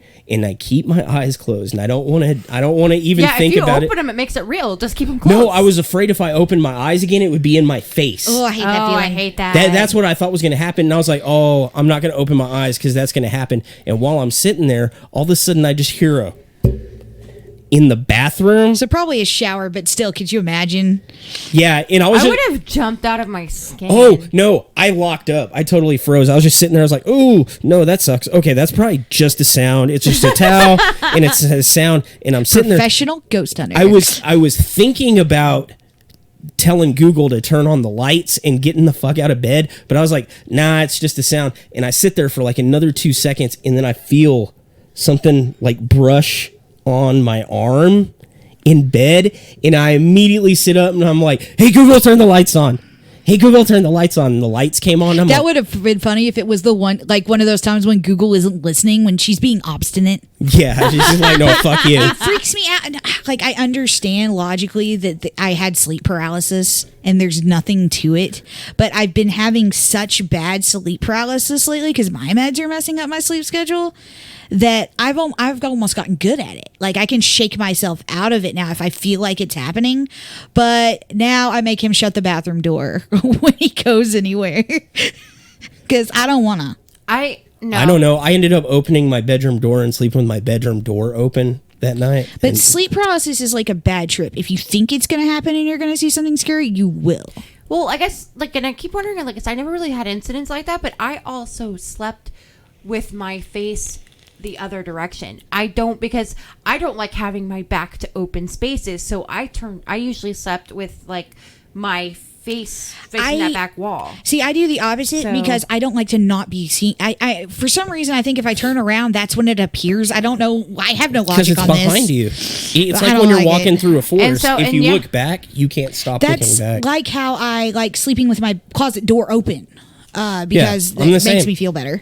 I hate it because, like, You're either one way or the other. So I don't have a closet door, and it freaks me the hell out. You can hang like a thing like I did in the kids' rooms. I'm going to. I just Emilio made a good point. More of the stone tape theory and the tragic incidents. It's not the actual spirit, just the emotional and energetic imprint on the location that replays. The problem is the guy that in Ghost Adventures is like super religious and like believes these souls are trapped. Yeah. And that's just sad to me. Like the stone Yeah. tape, whatever. Well, that's less what we were sad, talking but about was the belief that you think that's That's a thing. sad.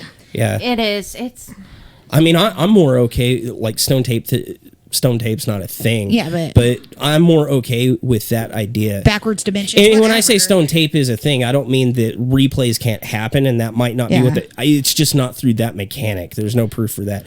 I like Allie's explanation.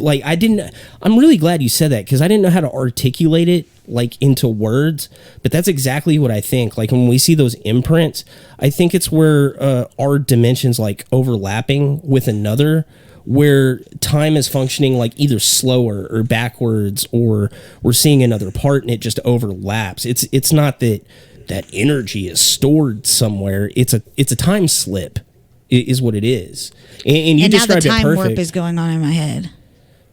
The time warp? Yeah. Should we do it again? Time slip. Sorry. So, do we just need to take a step to... And then I jumped to the... No, sorry.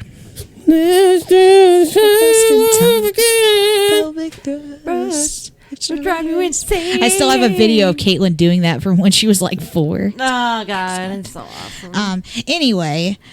your house is haunted. We got to do a ghost hunt here. You used to not want to let us because you were afraid we'd find something. When we first started, I always recommended people don't. And you know what?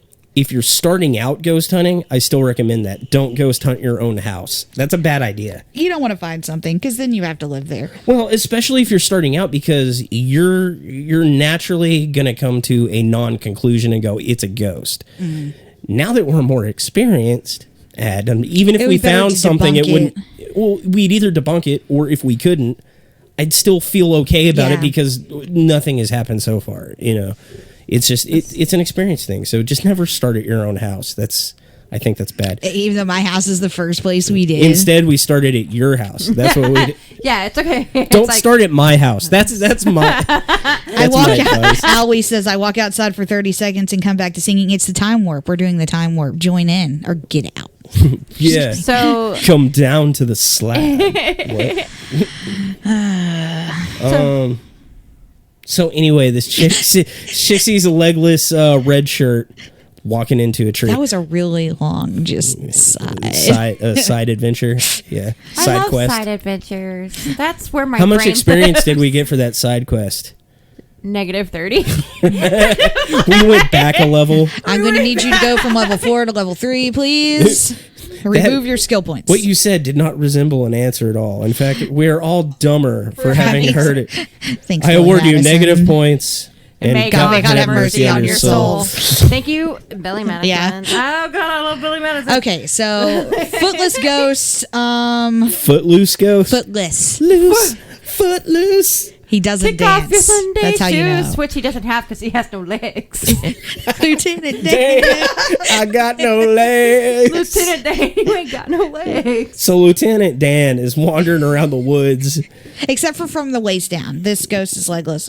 About investigating your own home, do you think the act of investigating invites things? I do not. I think it makes your imagination run nuts. Wild. Yeah, absolutely. Well, you know...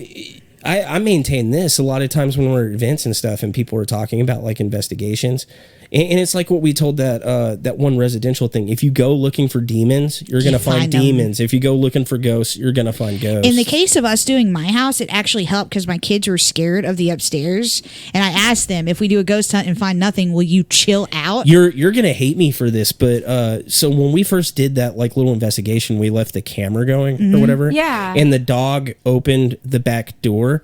You're super logical. You're especially logical now. You were logical back then too. But you living there, you were the first person to jump to, oh my God, something happened. And me being somebody that didn't live there and had like no investment in I jumped this. to something happened because that other door doesn't open. Right. Yeah, and Anubis just somehow. Because that door has literally never opened since. It just happened. We talk about a fucking coincidence too. The one time a camera is on is the only time that door has ever opened. But then we also got the voices on the recording, and everybody was, oh. But it's a neighbor having a party. But me being a total neutral party and not having any emotional investment in it, I was like, no, look, this is the dog. You can see the dog come in, and you can hear the neighbors because they're all speaking Spanish in it, and it sounds like it all fit together, and then it worked. But the interesting thing about the door is it's like a French door, and one of them doesn't open. It's Yeah. never It does been- now. Yeah, Now but it does. it doesn't. It's never come open. Emilio says, "Guess it depends on your way of investigating. I feel investigating is very different than ghost hunting." And this was literally the first investigation we'd done as a group, so we were ghost hunting. Yeah, and most people, we're talking about people starting out. Like they've never done it before and they just have a mild interest in it, or something's going on at their house and they think they're going to do it themselves. They're not investigating. Like when I was 16, I was convinced, because I had that experience in my mom's house. I used to just set a recorder out all night. I was ghost hunting. That's our first different. which we're actually about to revisit real soon, but our first Antioch videos, we're not investigating jack We're just shit. jumping at shadows. There's you throw a rock. Wait, What's that sound? That's the one where Brad screamed. Yeah, no, that was the second one. That was when we went back, when Brad screamed like a, because Andrew, play it again so I can hear Brad scream like a girl. I love it. Legless Ghost.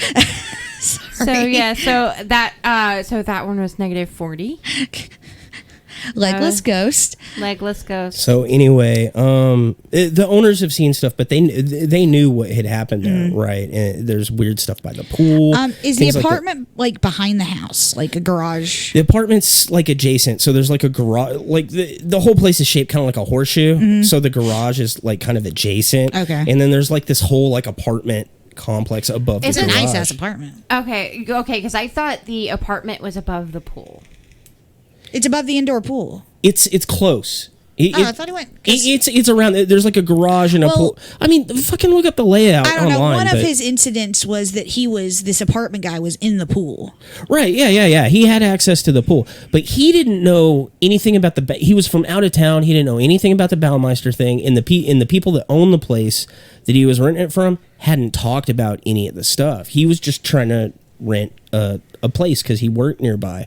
So he actually had a whole bunch of incidents happen that lined up, and then when he told them about it, then he found out the thing.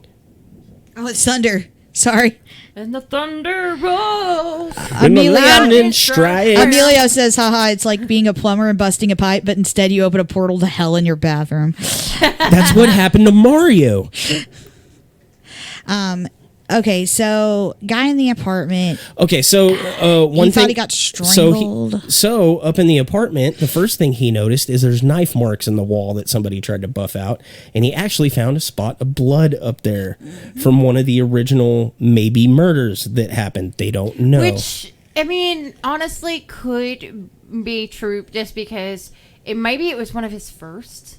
Or they tried to escape is the theory. Yeah. I mean that or also it makes could sense. it could be defense stabs. Maybe somebody was up there that he was attacking. They picked up a knife and they stabbed Herb and got away. Or maybe he slipped while he was cutting cucumbers. We'll never know. I don't know. But he noticed that the apartment was always kind of weird. The weird thing he noticed is the door knocker would knock on its own. And while one he was time there. the door came open, he said. Yeah, the door came open. He saw a shadow out there. He has the ghost story I like, where he's like walking out of a room and he sees a ghost run by and it stops and looks at him like it's startled.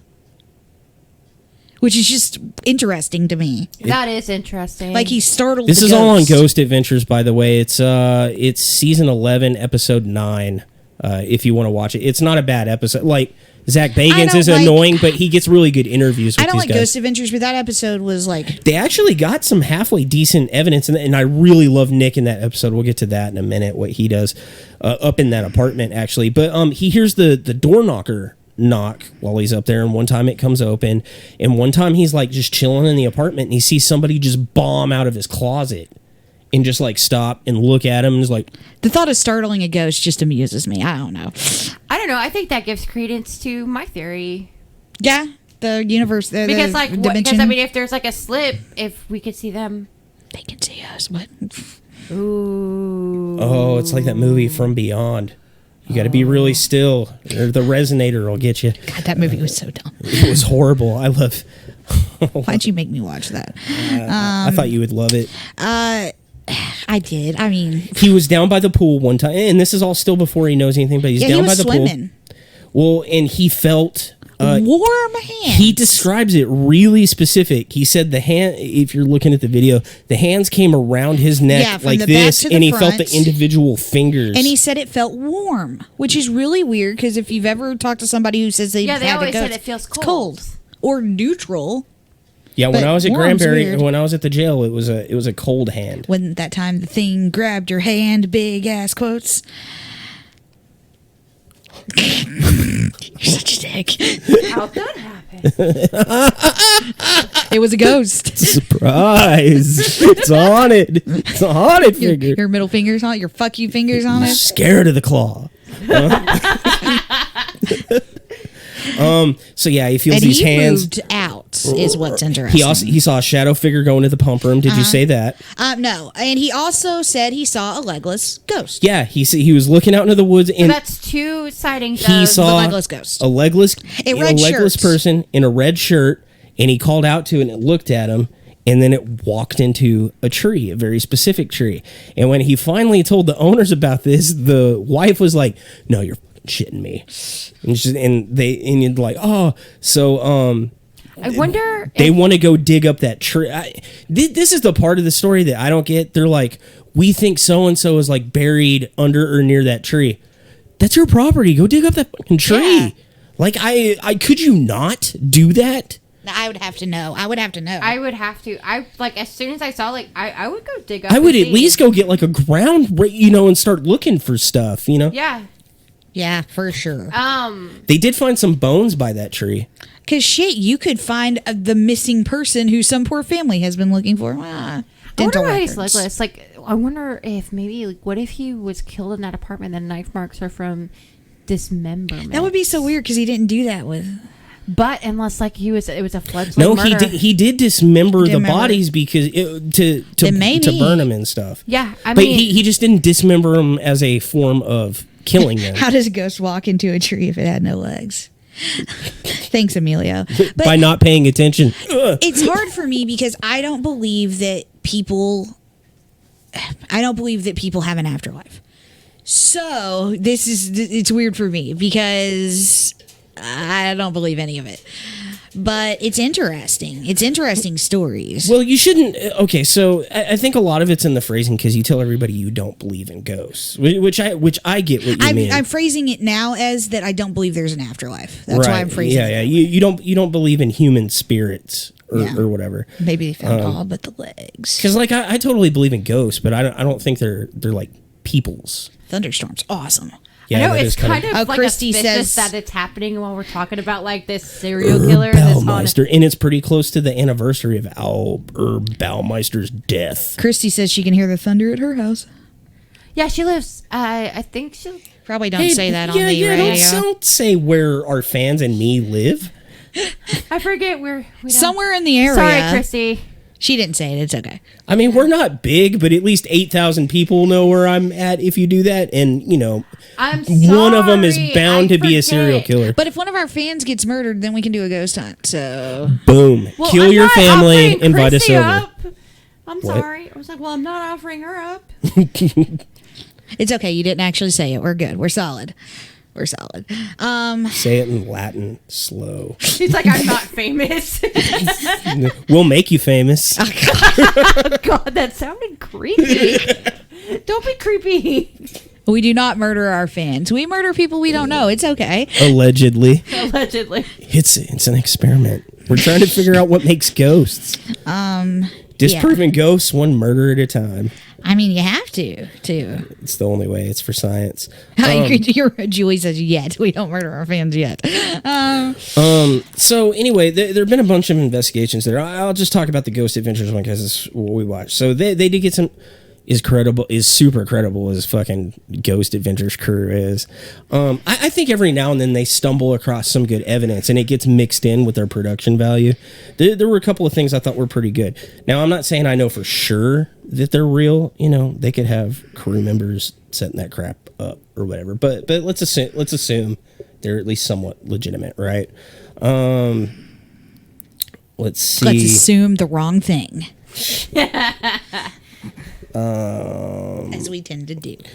Yeah, that's we. Blood still in the very apartment, in often. the kitchen. Oh, okay. So they started in that pool room because I mean, why wouldn't you start in the most haunted place? You save that for last. What a bunch of amateurs. They got a bunch of EVPs in that room with like the regular recorder, which we like those. But And one of them sounded like somebody gasping the word help, which was in its. It was a Class A EVP. Oh my God! Yeah, that's in part of our drinking game. If you're watching Ghost Adventures, every time somebody says Class A EVP, you gotta take a shot. If Zach Baggins says it, you have to take 2. And if he gets possessed, you have to chug a beer. So don't die. oh God, you. I'm having flashbacks to my Storm of the Century drinking game. My thing is, You gotta drink if he flexes on a how do ghost. you get a clear EVP? I mean, because there's water in that pool.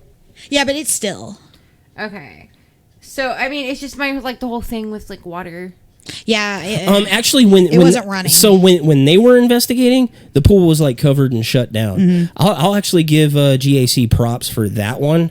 Because the filter wasn't running. Yeah, because the other group I watched, one of their experiments was they were putting the camera in the swishing water to try to get images of faces in there, and of course they did. Yeah. It's like pointing a camera at a TV with static on it. You're gonna see creepy shit. They got a bunch of EVPs, but the one that says "help" I thought was especially good. That's the reason I bring that one up. Of course, any of that crap could be a plant, but if it's not a plant, that's a good catch. And they start using that SB7, and I just lose my mind. Oh my God, they are the kings of the SB7. And it gives I hate the noise so much that even seeing it on TV just gives me anxiety. I hate the SB7. SB7, no. If you're watching a ghost show, they lower the volume, but you'll note they start yelling. Those things are so loud, Especially if you're using an external speaker, so which is the only way you can understand anything that comes through it. Now GAC, they do the same thing where that we do, where they detune theirs, which I totally endorse for that experiment. I don't think it proves too much, but you do not get radio stations through it. So if you get a response, it's legitimate. But somehow they're always able to get these like totally clear. Yeah, and it's always like, my seems- name is Fred. And the It's one like- time something came through on our SB7 since we detuned it, it was one word. Yeah, it's just, but like, so here's my problem. Every place they go is haunted. Every place they go, they get clear EVPs. Every place they go, they get clear EVPs on their SB7. There was one place where they just called out the owner and they said, no, you're faking this, and left. I love that episode. It's the one time. Yeah, it's just The exception that proves the rule. Yeah, it's just one of those things. I'm like, But if you watch our library of videos, it looks like every place we go is haunted. But the places we go, like, It's easy to find evidence. It's hard to find solid evidence. yeah, like we have an Alton Bridge video, but nobody It's- watches it because it's not entertaining because nothing happens. well, yeah, it's easy. What is that word that I'm thinking of? Where confirmation bias. Yeah, it's easy to try to, confirm what we hope to be true. Yeah. Well, you're shopping for a result, not actually trying to do anything. It's like people Googling QAnon stuff. Oh, But God. what was interesting about their SB7 sessions is they're like really clear and the answers are super, super relevant. And they're all phrases, like 3 words at least. And Yeah, which is rare for a detuned SB7. Yeah, like rare, like it's never happened. Unless they're faking it. Shocker. Yeah.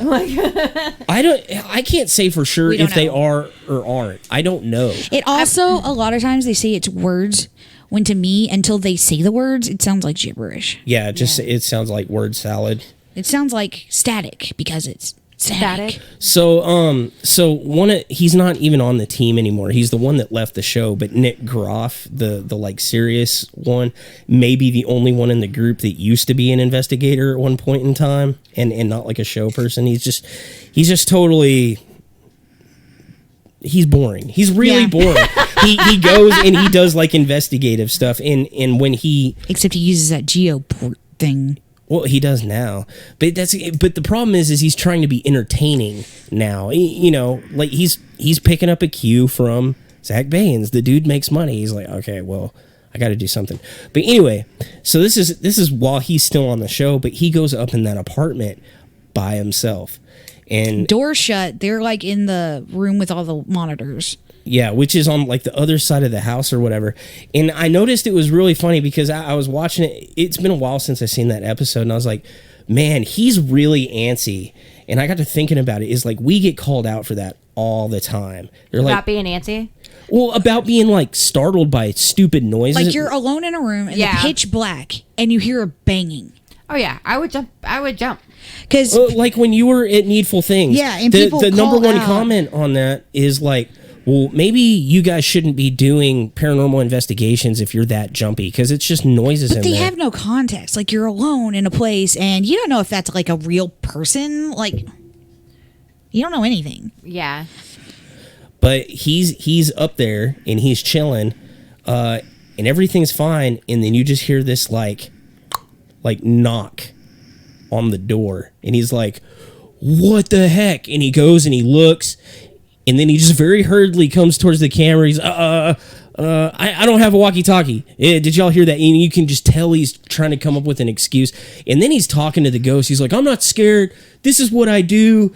Doing that, hyping himself He's up doing there. the thing I do when I tell someone else to be calm, but I'm actually telling Like myself to freaking be yourself? calm. Yeah. And it's totally nuts because they go up and they knock the door. Or no, they didn't go up and check it. They compared the sound that happened in that room To the door knocker. to the door knocker from earlier when they were filming the guy talking about the door knocker, and he did it. And the sounds were identical. So either that door knocker knocked on its own or somebody went up and door knocked it and scared the crap out of him. But he looks really antsy up there. It's just real funny watching him, just his reaction or whatever. And of course, Aaron Goodwin, they're back in the thing. Dude. He's just like, I happened to pause it because we were talking about it. We were talking about You it. And I remember the looked back DVR up. pause game? Yes. It was that. You need to I do love the DVR pause do it game. on Ghost Adventures. Do it. Do yourself a Do it. favor. He's just His face was excellent. And you were trying to reproduce it and you kept laughing so hard. I was laughing and I was like, it looks like he's about to say, dude, did you hear that? And so And then he says, dude, did you hear that? yeah, we play. He goes, dude, did you fucking hear that? And I'm like, oh my God. Signs you watch that show too much. I know. It's sad. And you know all their names. You're such a fanboy. Oh my God. I do. I like the show. Okay. Not like it's factual, but it's entertaining. He wants to drink Vegans' bathwater. I would hang out with Zach Bagans. Gross. You remember that girl that sold her bathwater on the internet? Yes, I remember. Exactly like that. Not like that. Okay. I would totally hang out with him. I would even go do an investigation with him. As much as I bag on him, I'd want to do a ghost hunt I with would him. still go hang out with the dude. I'm that kind of sellout. If nothing else, to have better mocking potential. Oh, yeah. No, I'm in for mocking potential. Because you know what? I would really want to see him work, like in person, just once. So, because if he got all that same evidence he got on that show while we were there watching That how would they feel did everything, different. and they really weren't faking anything, I'd have a 100% different opinion of that dude.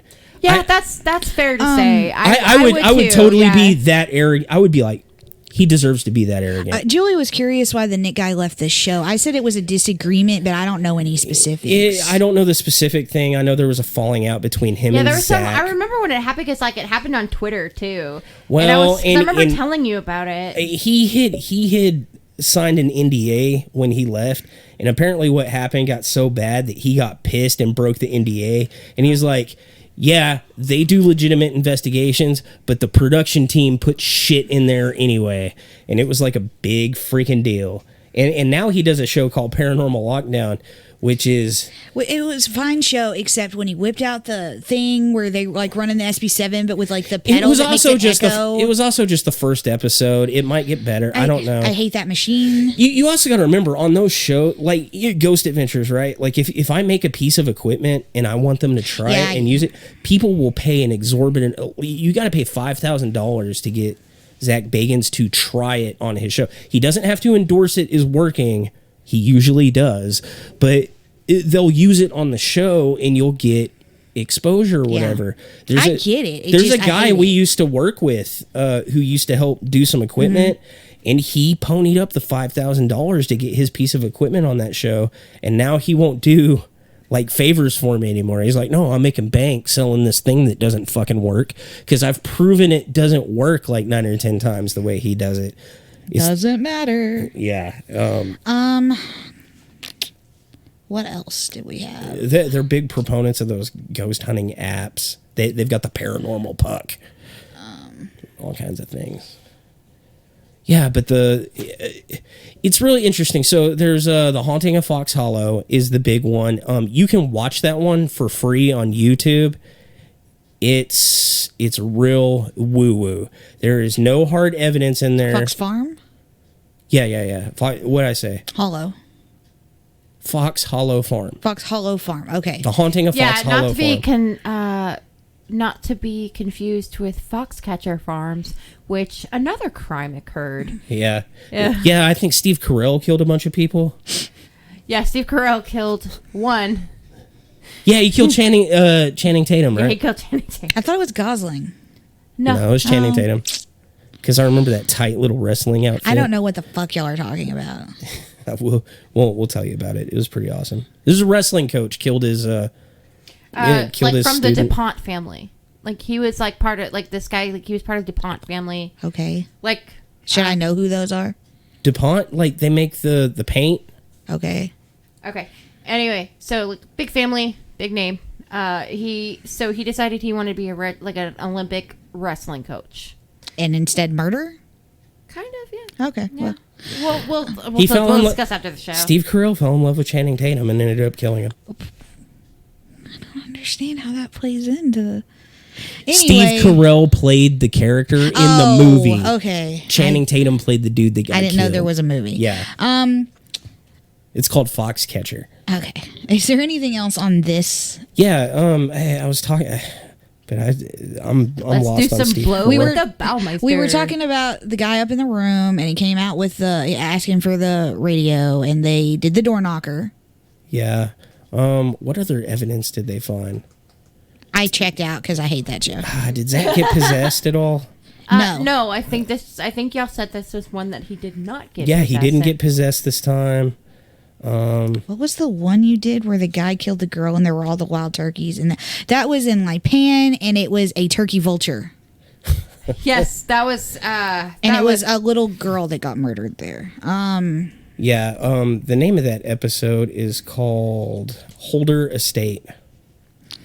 But I can't think of any more evidence after that. No. I was talking about the so there's the Ghost Adventures episode. There's Haunting of Fox Hollow Farm. That one's good. That one's free, but it's a little woo-wooey because they don't get a lot of hard evidence. They bring in a Native American shaman who does a ritual. They do a bunch of...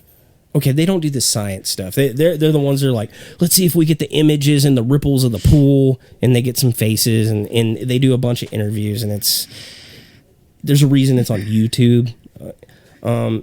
A&E did a thing about it, and Ghost Hunters has also been there. I'd like to watch that Ghost Hunters episode. All four groups, including Ghost Hunters, got evidence there. So between all four TV groups, and A&E is kind of like, they're pretty good about their productions too. But yeah, they all came away with stuff. So I would really like to go there to check it out. I mean, I think if you believe that ghosts have anything to do with, people after they die, or that violent death causes it more. I think that's a good candidate for a place that could be haunted. And you know what I like about it? It's not some like 1930s ghost. This is like something that we're always talking about. Something we were alive during. Yeah. It's like it's like Ghost from the 90s screaming Britney, bitch. That was the early 2000s. That was early 2000s. I mean, early Britney was in the late 90s, but Britney bitch that was 2000. That was solid 2000s. Solid 2000s. That was peak 2000s. That was I believe that was mid Still, it's not the 1830s. Okay? Mid I was going to say mid-aughts to 2010. Okay. The mid-aught. Aughts. The zero numbers. So today's show was brought to you by Spider-Man and pyrokinesis. Oh, it doesn't show up in the video. So yeah, that I already gave out the link for that blog. I've given out some of the info on the investigations we watched, and that is the awesome story of Herb Baumeister. Okay, so serial killer rankings, 1 to 10. Where do you put the Baumeister on the 1 to 10 God, he's scale? got to be pretty high just on prolific. We really need. Okay, so I'm being prolific. I mean, I'm pretty high, but like at the same time, like I don't know anything about his. I need to look up like his murder. It's like, was he a sadist? okay, so let's think of it this way. I need to come up with like a leaderboard, right? Like high score, or something. We're just ranking them on based on whatever They we do think. have a number ranking system, but you know. But as we go through all these cases, we're going to start assigning them a number, and we're going to keep a leaderboard of our favorite Dahmer is 10. serial killers. Dahmer's the one I. It works identify backwards. with. So number 1. Dahmer is 1. You want Dahmer 1. Okay, so Come on, sex zombies. give him a number. Rate him 5. 1 to 100. Oh, Because 100? 1 to 100? we're going to cover a bunch of serial killers after a while. 50. Yeah, I put him about. I think we need to know more to rate him. I think we're going to have to look Yeah, up we're more gonna put him at a killings. halfway point, Really? So you guys are making him our baseline? or at least put him at a quarter point. We'll put him Oh, at we can 25. call it the Baumeister scale. No. No. So we're gonna put him. Actually, I'm gonna put him at a 25. 25. Yeah, I need to know more about him. Yeah, we might have to re-up this like, number. I mean, we covered like his crimes. We covered that he did kill people, but how? We're gonna have to And get the more method. I specific, need to get yeah. more specific. Well, for now, we'll stick him at 25. And then, like, if we rate somebody 25 I mean, later, it'll bump them. pretty much usually he strangled him to death and dismembered after the fact, so he wasn't like a long, slow sadist yeah, murderer. no. So I wouldn't. Yeah, Does he make y'all's top 10 lists? No, no. not even close. Not even? I mean, apparently he makes yours. You're very offended. I like... Dude, I like the Baumeister. He reminds Just me... like his name. He reminds me of American Psycho. He'd invite people back to his pool to do blow, strangle them, cut them up, and then line his garden with him. He's like off-brand Dahmer. He is. They do have some Great parallels. value, Dahmer. I mean, lining your garden's one thing, but keeping it in your bed, that's peak serial killer. Yeah, that's, Having your fridge full of it. It sounds like we need to do a Dahmer episode. We haven't done a Dahmer episode. No, we haven't. We did a Ted Bundy, but we did not do a. We did a Dahmer. Ted Bundy? I think we did. Didn't No, we? I think No, we we talked. haven't. No. No, we just talked about it a lot. Yeah, we actually haven't done a lot of the serial killer episodes. And in as much as I want to get all the, the heavy hitters, the Bundys, the Dahmers, the ones everybody knows, but I kind of want to get all these ones nobody knows about. Yeah, no, I would really like to get the ones that people like. A lot of people don't know about. Like not a lot of people. I found out don't know much about Dean Corll. I would love to do about Dean Corll. That's a homegrown man. He's a Texas baby. Yeah. All right. And we're a Texas Candyman group. dude. Yeah, that's Okay. the Candyman dude. The Candyman. with the torture board. Okay. That'll be our next one. Yeah. That'll Dean be our Corll, next- he's interesting in the fact Isn't that he also the one that like would groom boys and like yes, Yeah, okay. he did, and he was also murdered by one of his accomplices. Yeah. He he was Corll, on So here's how we'll he do was it. on that Yeah, show Dean- we watch. So we're not assigning Herb a number yet. Herb is the first one on the board. Herb. We'll put him right at the middle. We'll put him Well, right in the no. middle. And then once we do, Dean Corll, and we discuss his case or whatever, we'll all vote on it. Is he above or below the Baumeister?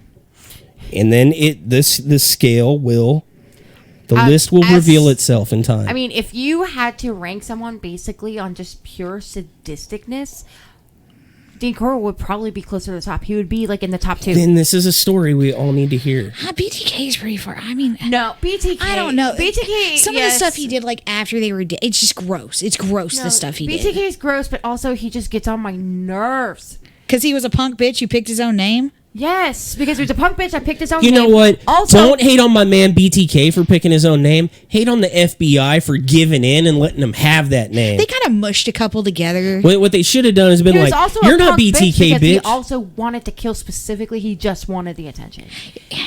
Anyone who murders like little girls, I understand that's not the main portion of what he killed, but you murder a little girl, You're a punk bitch. yeah.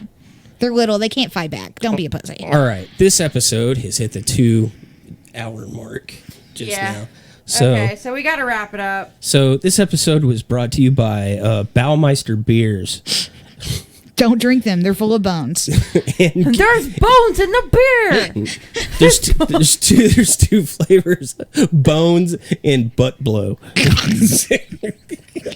Now, Mom, why is my face numb? from drinking this? now without actual blow. All right, everybody, you guys have a great weekend. We got to go on to do our Ghost Adventures reaction video. In the front seat. Okay, I'm gonna have to answer that question later. Sorry. You guys got Dude, any the closing? temperature dropped down to 75. Awesome. Peace out, guys. All right, bye. Sorry. That was